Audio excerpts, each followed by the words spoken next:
በስመ ስላሴ በስመ አብ ወወልድ ወመንፈስ ቅዱስ አሐዱ አምላክ አሜን።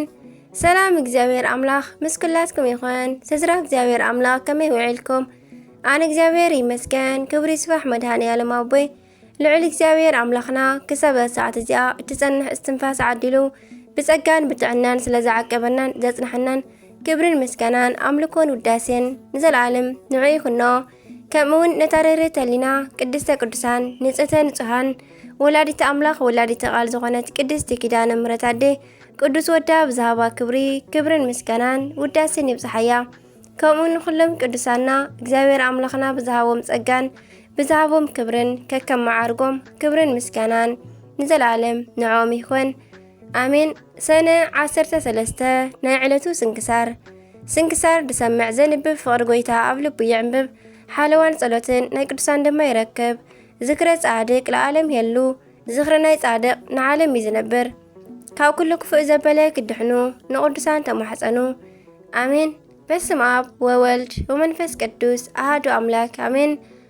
እንኳዕ ናብ ሊቀ መላእክት ቅዱስ ገብርኤልን ናብ ጻድቁ አባ ዮሐንስ ዓመታዊ በዓል ብሰላም አብጽሐኩም አብጽሐና አሜን።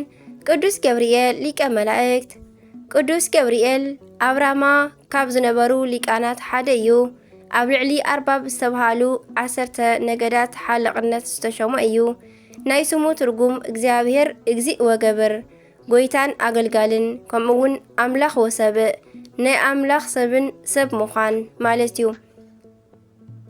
ኣብ መጀመርታ ናይ ፍጥረት መዓልቲ ን97 ነገደ መላእኽቲ ዘረጋግአ ንብርሃናውያን መላእኽቲ እውን ዝመርሐ ኣብ ብሉይ ኮነ ኣብ ሓድስ ኪዳን መጻሕፍቲ ኣብ ሳርነቱ ብስፍሓት ዝተነግረሉ ብፍላይ ድማ ናይ ወልደ እግዚአብሔር ሰብ ናይ ምዃን ዜና ክዝከም ዝተዓደለ ካብ ጎኒ ድንግል ማርያም ብፍጹም ዘይርሕቕ ብፈጣን ተራዳእነቱ ብዙሓት ቅዱሳን ዘገልገለ ዓብይ ቀናኢ መልአኽ እዩ።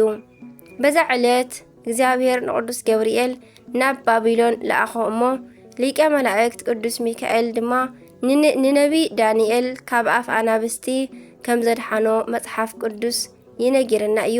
ከምኡውን ዓብይ ነቢ ዳንኤል ስለዝተማረኹ ወገናቱ ምምላስ እንዳሓሰበ ብሓዘን እንዳጸለየ ከሎ በዛ መዓልቲ ቅዱስ ገብርኤል ወሪዱ ዳሰሶ ባረኾ ኣጸናንዖ ንቅዱስ ነቢይ እግዚአብሔር ቅዱስ ዳንኤል ብፍሉይ ሰለስትነት ምስጢራት ገለጸሉ። እቲ ሓደ ናይ ቤተ እስራኤል ድሕሪ 70 ዘመን ናብ ኢየሩሳሌም ከም ዝተመልሱ፣ ካልኣይ ክርስቶስ ሰብ ከም ዝኸውንን ከም ዝመውትን፣ ሳልሳይ ናይ ሓሳዊ መሲሕ ኣብ መጨረሽታ ዘመን ከም ዝመጽእ ነገሮ። ስለዚ ድማ ንሕና ንቅዱስ ገብርኤል ክነኽብሮን ብጸሎት እውን ክንጽውዖ ከም ዘለና ኣቦታትና ኣዘዝና በረኸትን ረድኤትን ናይ ሊቀ መላእክት ቅዱስ ገብርኤል ምስ ኩላትና ይኹን አሜን። አባ ዮሐንስ ዘኢየሩሳሌም እዞም ጻድቅ ሃገሮም ኣብ ማእኸል ምብራቕ ኣከባቢ ክኸውን እንከሎ ንዓብይ ሊቅ ቅዱስ ኤጲፋንዮስ መንፈሳዊ ሓዎም እዮም። ካብ ህፃንነቶም ጀሚሮም ብክርስትና ዓብዮም ቅዱሳት መጻሕፍቲ ተማሂሮም ናብ ገዳም ከይዶም መነኑ። ካብ ዓብይ ኮከበ ገዳም አባ ኢላርዮን ስርዓተ መነኮሳት አጽኒዖም ንኣባ ኤስድሮስ ብረድእነት ኣገልገሉ። ድሕሪ ብዙሕ ዓመታት ትሕርምትን ገዳማዊ ህይወትን ኣብ ቅድስቲ ሃገር ኢየሩሳሌም ጳጳስ ኮይኖም ተሸሙ። ኣብ ናይ ጵጵስና ዘመኖም ሓንቲ ከባድ ጌጋ ሰሪሖም ነበሩ። እታ ጌጋ ድማ ንቤተ ክርስቲያን ንዘኽታማትን ካብ ምእመናት ዝተኣከቡ ገንዘብ ንናይ ግሊ ጉዳዮም ኣውዒሎም ልብሶምን ቤቶምን ወርቂ ብወርቂ ኮይኑ ነበረ። ፈጣሪ ግን ነዚ ኮንቱነት ካብኦም ምእንቲ ከርሕቐሎም ንቅዱስ ኤጲፋንዮስ ለኣኾ። ንሱ ድማ ብምኽንያት ካብ ቆጵሮስ ኢየሩሳሌም ኣተወ። ዓርኩ ስለ ዝኾነ ኣእሚኑ ናይ ወርቂ ንብረቱ ኩሉ ወሲዱ ንስተሸገሩ ሃቦም። ኣባ ዮሐንስ ነዚ ሊቅ ኣቕሓይ ምለሰለ ኢሎም ምስ ሓዝዎ ቅዱስ ኤጲፋንዮስ ጸልዩ ዓይኖም ከም ዝዓውር ገበረ። ሓደ መዓልቲ ዝዓወረ ልቦና ዝግለጽ ከምዚ ኢሉ እዩ።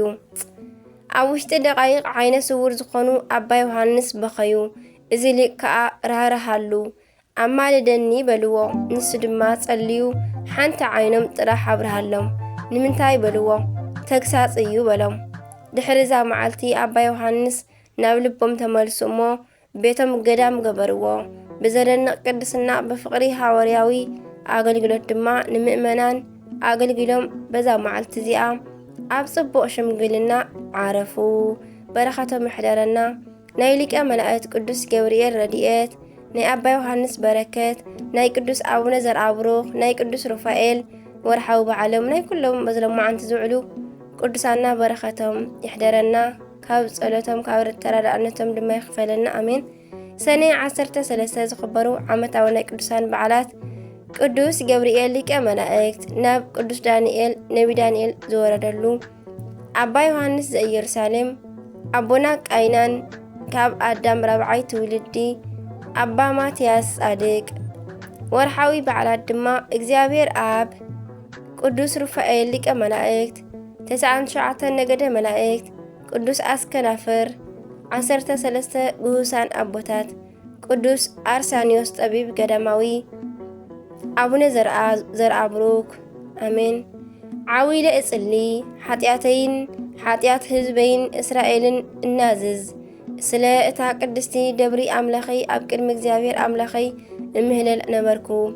ዓዊለ እጽሊ ከለኹ ክጽሊ ከለኹ ገብርኤል እቲ ቅድም ብራእይ ርእየዮ ዝነበርኩ ቀልጢፉ ነፊሩ ናባይ መጸ። ሽዑ ኣጋ ጊዜ መስዋእቲ ምሸት ነበረ እሞ ከምዚ ዝስዕብ ኢሉ ድማ ተዛረበኒ። ዳንኤል ኣነ ትርጉም ናይቲ ራእይ ክገልጸልካ እየ መጽየ ዘለኹ በለኒ። ዳንኤል ምዕራፍ 9 ካብ ፍቕዲ 20 ክሳብ ፍቕዲ 22 ንረኽቦ። ኣሜን። ስንክሳር ድሰምዕ ዘንብብ ፍቕሪ ጎይታ ኣብ ልቡ ይዕንብብ። ሓለዋን ጸሎትን ናይ ቅዱሳን ድማ ይረክብ። ዝክረ ጻድቅ ለዓለም የሉ ዝኽሪ ናይ ጻድቕ ንዓለም ይዝነብር። ካብ ኩሉ ክፍእ ዘበለ ክድሕኑ ንቅዱሳን ተማሕፀኑ። ዝወደቐ ዝለጠበ ቃል ኮነ ዜማ ብኣፈ ቅዱሳን ትጓን መላእክቲ ተኣረመለይ። ወስብሐት ለእግዚአብሔር ወለወላዲቱ ድንግል ወለመስቀሉ ክቡር አሜን አሜን። ለይኩን